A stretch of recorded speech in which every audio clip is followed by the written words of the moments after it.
Last year, the ocean absorbed the equivalent of 7 Hiroshima bombs detonating every second in the ocean. Every second of every day for the entire year, 7 nuclear detonations worth of heat into our oceans per second. Water temperatures in Florida have hit records reaching as high as 101 degrees. That's not the air temperature, that's the ocean temperature. That's actually the recommended temperature for a hot tub.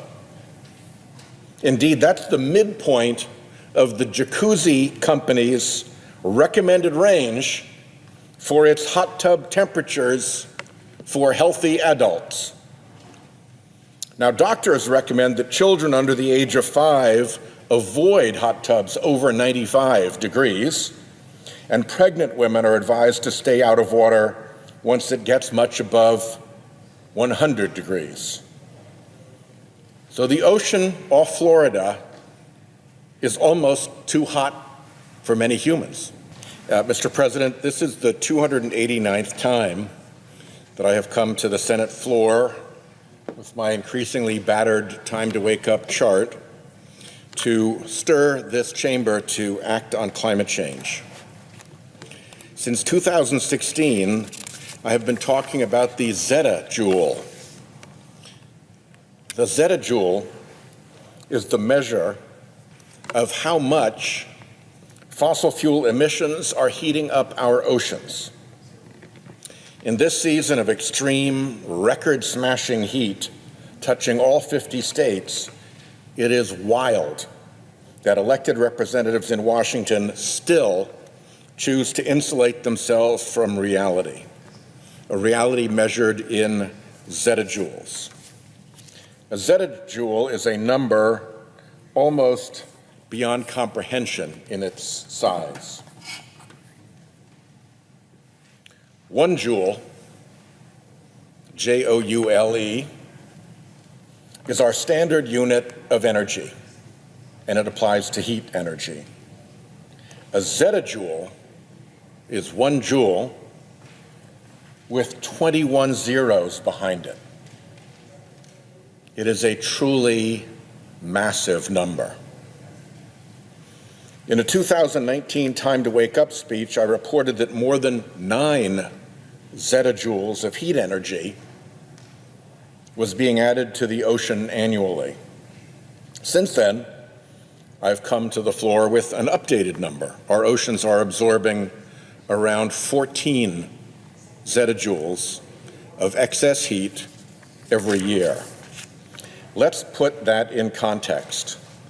The total energy consumption of all humankind amounts to about 1/2 of a zettajoule of energy per year. That means that for the fossil fuel component of that 1/2 of a zettajoule of energy, we pay the price of 14 added zettajoules of heat into the ocean every year. Said another way, we load into our Earth's oceans every year nearly 30 times the entire energy use of the entire species on the entire planet. That is a big magnification. If this is the zettajoules of excess heat absorbed into the oceans every year, that dot is the average annual energy consumption of the human species on the planet. For the price of the fossil fuel component of that, mankind's entire energy consumption in zettajoules, we suffer that load of heat energy going into the oceans. Almost too hot for humans means definitely too hot for many ocean creatures, particularly ocean corals. Coral reefs matter because they support a quarter of all known marine species. Florida has the largest coral reef ecosystem in the continental United States, the third largest living barrier coral reef in the world. If you don't care about creatures and only care about money, well, Florida's protected waters contribute billions of tourism dollars to the Florida economy. All of that is in jeopardy in this heat. According to NOAA, when temperatures reach 1 degree Celsius, or about 2 degrees Fahrenheit warmer than normal, corals cross what is called their bleaching threshold. That is where they turn white as they evulse the living creatures that keep them alive, and that is a step on the way to death. That is bad news, considering that temperatures around Florida have been running 5 degrees above normal. And the longer this goes on, the more trouble corals will have recovering. This is not just happening in the United States, it is worldwide. This summer, most of the oceans on planet Earth have at least a 70% chance of experiencing what are called marine heat wave conditions. The effects of marine heat waves read like biblical plagues: decreased oxygen, dead zones, fish die-offs. And then come the weather effects: droughts in some places and increasingly deadly and dangerous storms in others, because our oceans drive our weather on this planet. We need to head off climate change at the oil spigot. That means taking on the fossil fuel industry's increasingly desperate lies and its well-funded political juggernaut that does such evil in this building. We know how to solve this problem. We just don't do it because fossil fuel fingers creep through so many corners of the Capitol.